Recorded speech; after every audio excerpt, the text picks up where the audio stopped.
Superheroes come in different forms. They can be young children, and they can be champions from the sporting world.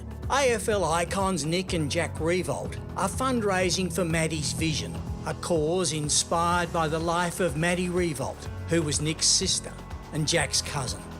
Maddie passed away from aplastic anemia, a bone marrow failure syndrome. She was just 26.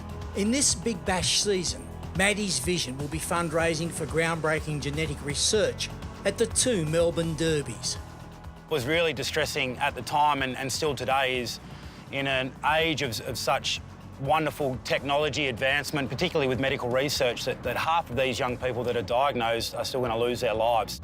Teaming up with the Renegades and the Stars for the Big Bash is a great way to get the message out there and to also raise funds. We've met some amazing people along the journey that are continuing to fight like Maddie, as Maddie did for those 5 years, and some real true warriors. 5-year-old Zak Oliver first showed signs of illness when he was just 2 weeks old. Every time he got sick, he basically was flatlined. We would end up in hospital, he would have blood transfusions, underwent many tests to try and figure out what was wrong, just in and out of hospital, bone marrow biopsies. His doctors always said that his bone marrow looked ugly and that they knew that something was going to eventuate. That something was going to eventuate. He was offered the new genetic test and it discovered a gene mutation, one that indicated he would likely have leukemia at some point in his life. He's had a preemptive bone marrow transplant.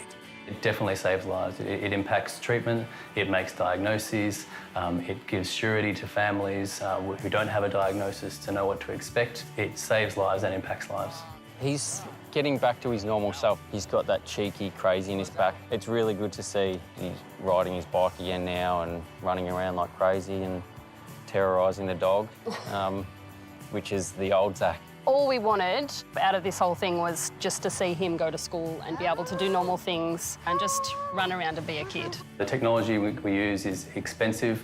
The people we need to interpret these mutations are highly trained, and we can't do any of this without funding. We just really encourage everyone to dig as deep as you possibly can. We know Australians are so good at being able to do that, and we've got the technology at the stadium for people to be able to do that, and obviously online. We'd love that other families have the same opportunities that we had in terms of getting the answers that they need and getting the treatments required so their kids can go on and live a happy life like Zak.